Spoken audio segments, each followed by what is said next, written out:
Ora boas pessoal, aqui quem fala é o Milton, sejam bem-vindos ao meu canal. E aqui temos mais então o vídeo que eu vos tinha prometido. Digamos, eu não lanço todos os dias um vídeo, lanço tempo a tempo, quando calha. E então o vídeo que eu trago aqui é sobre uma build, digamos, construção de um computador gaming low cost, neste caso barato. Também o podemos considerar console killer, quando esse mesmo PC consegue correr praticamente todos os jogos com gráficos relativamente muito bons, comparando com as consolas. Por isso é que chama-se console killer. Aliás, ele tem mais outros termos e outras explicações sobre o mesmo, porque eu do que entendo, console killer é mesmo um PC que bate as consolas e que por si só ele deve ter no mínimo, ele não deve ter, ele deve correr no mínimo todos os jogos que existem da atualizado. E então o objetivo aqui deste vídeo é, tenho aqui uma build para mostrar a vocês e falar um pouco do que eu sei. Não quer dizer que eu esteja a ser exato em tudo que eu vou falar aqui agora, porque como vocês sabem, o primeiro vídeo que eu fiz foi sobre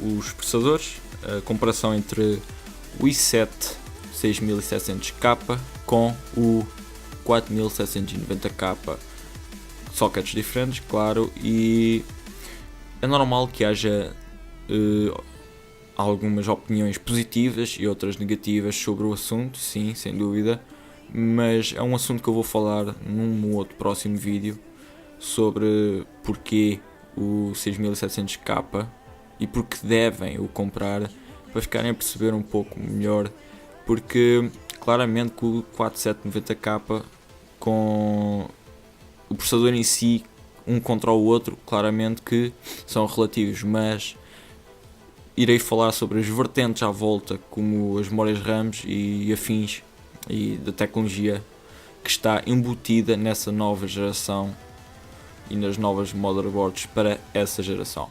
Neste caso então, continuando aqui o assunto sobre o console killer, ou uma build de um computador low cost. Neste caso é só mesmo a torre, o computador em si, não temos monitor, rato, teclado, nada de periféricos, somente o computador. E esta build aqui que vocês estão a ver foi um colega meu que eu pedi, que vou deixar depois o canal do YouTube dele. Ele é um gamer e que faz proud CSGO, neste caso Aces, etc. E então pedi-lhe, como ele também é entendido do assunto, e pedi-lhe então para ele construir uma build que viesse à cabeça dele o mais barato possível, do género console killer. Claramente foi o que eu lhe disse, e o objetivo também era passar que isto sim é um low cost, um PC que corre todos os jogos. E começamos então pelo processador, que é um AMD Athlon X4. Não é o Athlon X4 que vocês estão a pensar da série da socket AM2 ou AM3, não. É mesmo o Athlon X4 novo da FM2+. Sem dúvida, é um processador que, se não me engano, é quad-core. Até vou verificar na loja que vocês conhecem, que eu digo-vos a conhecer, que é a PC Diga. E acho que sim, ele é um quad-core, se não me engano. Vamos confirmar para dar a informação mais concreta. E há um FM2+, isto significa passamos a FM2 e já temos em FM2+, sabendo que havia a FM1, que acho que foi a pior geração de processadores que houve da AMD para este tipo. E depois lançaram a FM2, que sim, melhoraram, e agora a FM2+, não sei o que há de novo, provavelmente mais uma série com um pouco mais de empenho, etc. E sim, aqui temos então um dos modelos como o Athlon X4 de referência, exatamente, o 860K, que é este. E sem dúvida são 4 núcleos e 4 núcleos lógicos, 4 threads. 4 GHz é o Turbo Boost disto, e 3.7 é a frequência base do base clock dele, que são 3.7 GHz, não, 3.700 GHz, não sei como é que é de dizer, mas é, o bendito é mesmo 3.7 GHz, pronto. O cache dele não é dos melhores, claramente, fica muito a nível de um i3, entre o i3 e o i5, assim, não direi muito, mas está por lá. Podemos até ver aqui uma pequena comparação, que, como eu disse, não é totalmente fiável, mas podem obter os resultados e tirar um pouco as dúvidas de se ele é ou não é um bom processador. Vamos comparar com o i3 da nova geração, um 4000, direi eu, 4170, por exemplo. Não desconheço agora as séries dos i3, e vamos aqui ver se existe ou não resultados sobre os mesmos.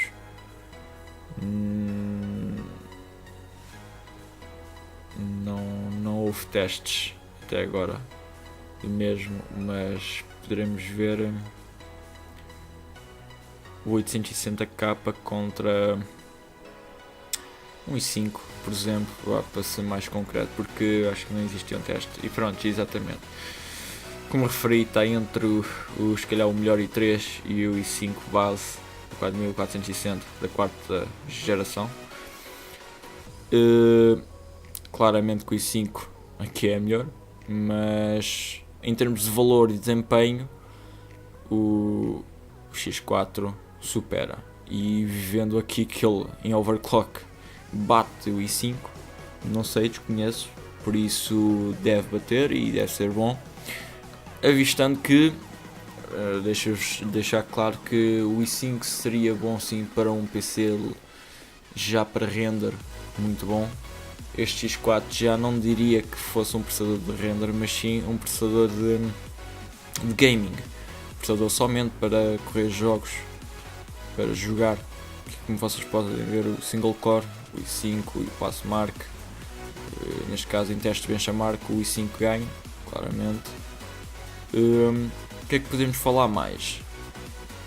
É que ele é unlocked, como ele indica, é uma série K, pode levar um overclock acima da frequência que ele tem de base e pode ser melhorado, mas sim, sem dúvida, na minha opinião, é um processador somente para correr jogos, seja qual for o tipo de jogo.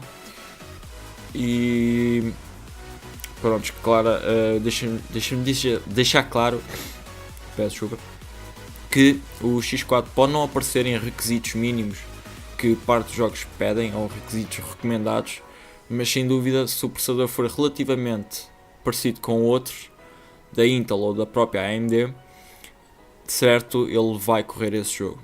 Não tem nada a ver com não está aqui nos requisitos, ele não vai correr, ele não é compatível. Não, ele corre. O processador simplesmente tem a função de ter de correr todo o tipo de aplicações e processos de um computador, e num jogo claramente que tenha mapa grande ou detalhe grande em grande quantidade ou mais puxadinho, ele vai ter aquela utilidade de render ou mesmo para acompanhar a gráfica, porque a gráfica num jogo faz em percentagem de 0 a 100, a gráfica faz praticamente, direi eu, isto é uma suposição, entre 60% e 80% da função que ela deve correr ou que eles devem fazer juntos sozinha. Ela faz praticamente tudo, dependendo do tipo de jogo, se ele puxa muito ou não. Se ele puxar muito, claramente a gráfica vai puxar a 100%, mas na utilidade em si, entre processador e gráfica, ela terá sempre a utilizar ali 60% e 80% por aí, a rondar isso. Neste caso, então, como gráfica, passei a board, mas é porque a board é uma parte mais básica, desde que tenha o chipset, por exemplo, o Unlocked, já é muito bom. Passando então para a gráfica, não vou estar aqui a perder muito tempo, é só mesmo para explicar e depois dar uma opiniãozinha. A gráfica é uma R7 370 da nova série da AMD, 4GB de DR5, e sem dúvida não vi teste nenhum, mas tenho ideia que sim, poderá ser uma ótima gráfica para correr todos os jogos da atualidade sem problemas. Não sei se corre ao máximo, mas sim, pelo menos em algumas opções perto do máximo, deverá correr quase todos os jogos. Temos aqui um kit, então passando para as memórias RAM, temos aqui um kit Kingston HyperX Fury de 1866 MHz, são 8 GB, 2x4, sem dúvida suficiente para correr e para acompanhar. Neste caso é mais para acompanhar todos os jogos que necessitam agora, hoje em dia, 4 GB no mínimo para jogar, para correr. Apesar do que a memória mudada não vai fazer diferença no jogo. Atenção, a memória não faz diferença nos jogos. A memória faz diferença sim a correr os processos ou loadings de um jogo e não dar ganho de FPS, como muitos pensam. Pelo menos foi dos últimos testes que reparei e fiz, e claramente não faz sentido nenhum que uma memória RAM mudada dê a mais FPS, porque ela não tem essa função gráfica no jogo. Lembrem-se disso. Passando então para uma fonte Corsair modular, sem dúvida esta acho que foi a melhor fonte que ele colocou aqui. Eu pensei que ele fosse pôr uma fonte mais low cost ou algo assim, mas não, ele foi buscar uma equilibrada, ainda por cima modular, uma CX430, suponho que isto deve ser mesmo 430 watts, mas que é suficiente e mais que suficiente para alimentar todos estes componentes que aqui estão. Passando então para a caixa, é uma caixa Coolbay, eu iria dizer que era básica, mas não, é uma Nox Coolbay CX preta com ligação já USB 3.0, que já deve ter um bom espaço, e segundo as imagens que eu cheguei a ver, sim, tem um bom espaço para albergar todos estes componentes. Prosseguindo, temos então um SSD para o sistema operativo e para as aplicações principais ou algum jogo principal que nós joguemos ou que vós jogais, e é um Kingston SSD exato, pensei que era o Snow, mas não, um V300 120 GB. Qualquer SD hoje em dia, seja lá qual for, é excelente para correr o sistema operativo e de uma forma muito rápida. Para acompanhar, para termos espaço para tudo, para filmes, jogos e etc, música, fora o resto. Temos então 1 TB da Seagate Barracuda, 64 MB, SATA 3, claro, e este disco sem dúvida é o espaço suficiente para algumas pessoas que gostam de ver uns filmes ou outros, ou guardar filmes, ou mesmo jogos, ou instalar jogos com força, e que precisa de espaço. 1 TB até agora, hoje em dia, será o suficiente, sabendo que já existe 2, 3, 4 e até já estão agora a existir deles 6, e fora o resto da nova tecnologia que anda por aí e da evolução, já existe mais de 6 TB. Claro que ainda não se encontra no mercado português. Prosseguindo então para... Sabemos que o processador, acho eu, ele tem cooler, mas aqui colocou-se um cooler melhor, porque cooler que acompanha os processadores da AMD não arrefece nem aquece. Esta foi um bocadinho má para este assunto, esta palavra, esta frase, porque sem dúvida ele aquece e as temperaturas não são lá muito boas. Então, como é para jogos, e para jogos ele vai ter que trabalhar e aquecer de alguma forma, porque está a trabalhar, escolhemos então aqui um T4 da Cooler Master, um Hyper T4. Conheço o T3 e o T4 sem dúvida deve ser um ótimo cooler, deve ter à volta de 8, entre 4 a 8 pipes de cobre e uma base alumínio, se não me engano, com o contacto do cobre. Tudo isto num valor total de 655 €, na loja PC Diga, cuja build então foi feita pelo meu colega.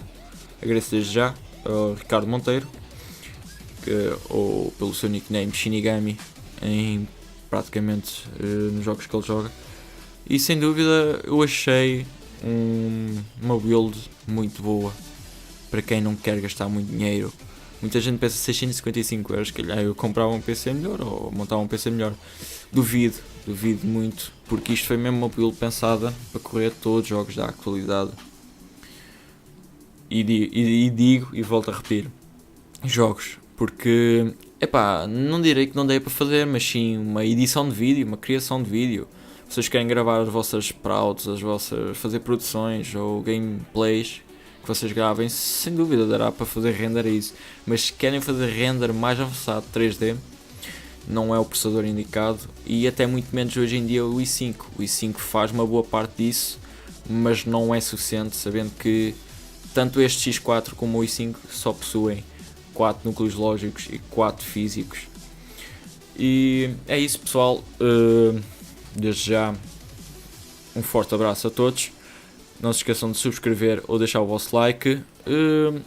Suponho então que o próximo vídeo vá falar então um pouco para referir aos haters e aos fanboys da Intel e das opiniões de cada um sobre o i7 6700K, que pode trazer algum rumor como não, mas quem perceber bem do assunto, claramente que o i7 6700K é uma forte aposta, mas em termos de preço, para quem não quer puxar já ou esticar já para a nova geração e que não dá aquele uso wow, mas que um render ou outro, trabalho 3D, o 4790K ainda chega.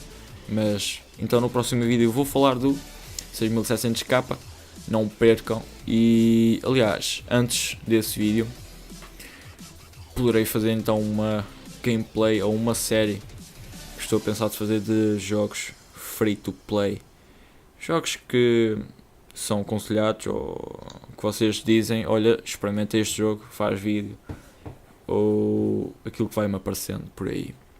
E até mesmo uma gameplay ou outra com amigos num jogo que jogue, seja lá qual ele for. Por isso, é isso, pessoal, é tudo. Fiquem bem, não percam, não se esqueçam, se é a primeira vez que estão a assistir o canal, subscrevam e deixem o vosso like ou dislike. Porquê? Porque o dislike só me ajuda a pensar. Afinal de contas, existem pessoas que não gostam, mas será que não gostam porque não gostaram, porque são haters e simplesmente pôr dislike, ou simplesmente pode ser um dislike que pode favorecer? E então espero sempre é assim, se puserem dislike não tenho problemas, mas ponham sempre a vossa opinião ou digam, não, isto é assim, isto é assado, e eu verifico e digo sim, é verdade ou não. É isso, pessoal, é tudo por aqui, Milton, e não percam então os próximos vídeos, acompanhem o canal. É isso aí, fui!